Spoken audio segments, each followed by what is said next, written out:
horta waxaa jirto wax aan la qaadan karin. Amazon iyo kulli waxa shaqo sodoonka ah ee guryahooda iyo dalkooda shaqooyin ka soo waayeen ee kunka iyo 2,000 shaxaadka lagu siinayo inay dalkeena usoo doontaan dhaqaalo,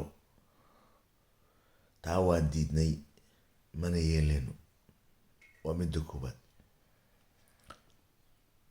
wiilka Soomaaliya ee u dhimanayo ee u taagan fronta har iyo habeen, mar walbana magaca iyo dhaqanka iyo wax inay soo faragishtaan iyaga ay ka dhan tahay, wax walbana heegan u ah inuu dalkiisa, dadkiisa iyo diintiisa difaacdo.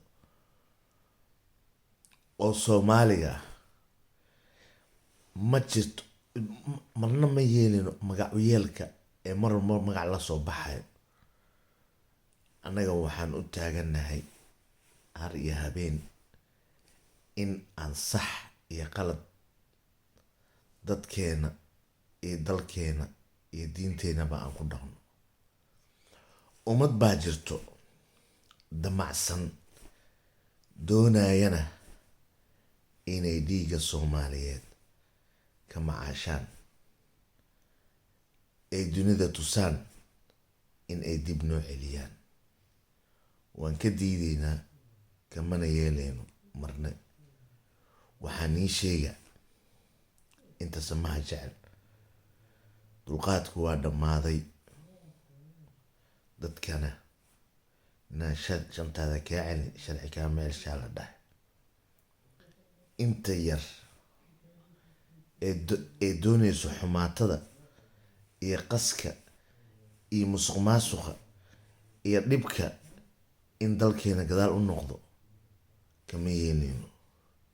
in kursiga la iskaga sii fadhiyana iyadoo wixii lagu heshiiyey ay tahay in hore loo socdo, horumarna la gaaro, ee Soomaalina isku duubnaato.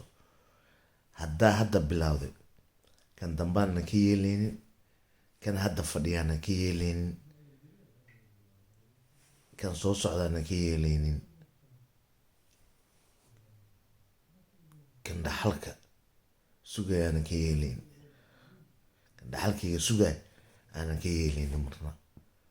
sababtay tahay waxaa jirto waxyaalaha qaarkood wax kuu cuntumaayo, mana uma cuntumayso Soomaaliya inay dib u noqoto.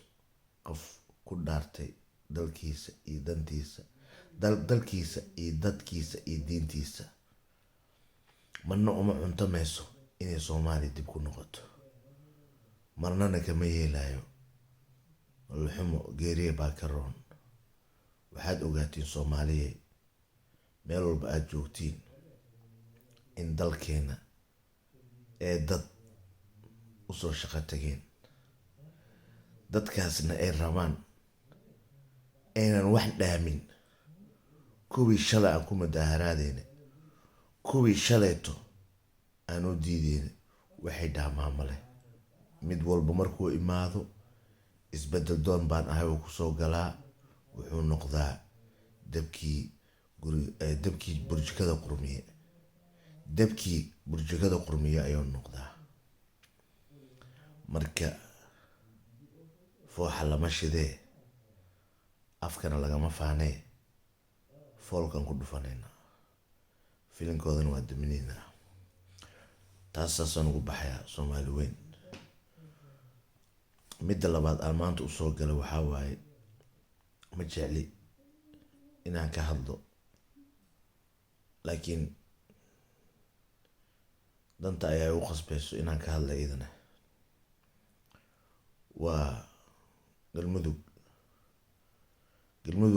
meesha laga keenay waa la ogyahay, meeshii aasaaskeeda ka bilaamatana waa la ogyahay. cunugee yaraa xataa fahansan. inta yare la isku haysto, niman yahow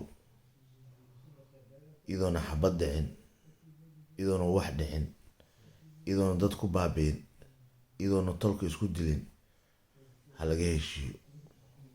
intaasaan ku darsanayaa. Ma jecli aniga inaan galmudug ka hadlo, sababtay tahay galmudug waa curud soo baxayo, kan joogo kan imaan doono kulli waa ii sameyihiin anigana ma jecli inaan galmudug ka hadlo. waxaan ugu hadlaynin waxaa waaye galmudug cadowgeeda cagta hoosteedaan leeyahay. walaalayaal, waan i baryayaa ha la isku noqdo oo dib dalkii iyo dadkii iyo diintii loo daartay dowladnimo ha lagu daweeyo. Assalaamu calaykum waraxmatullahi.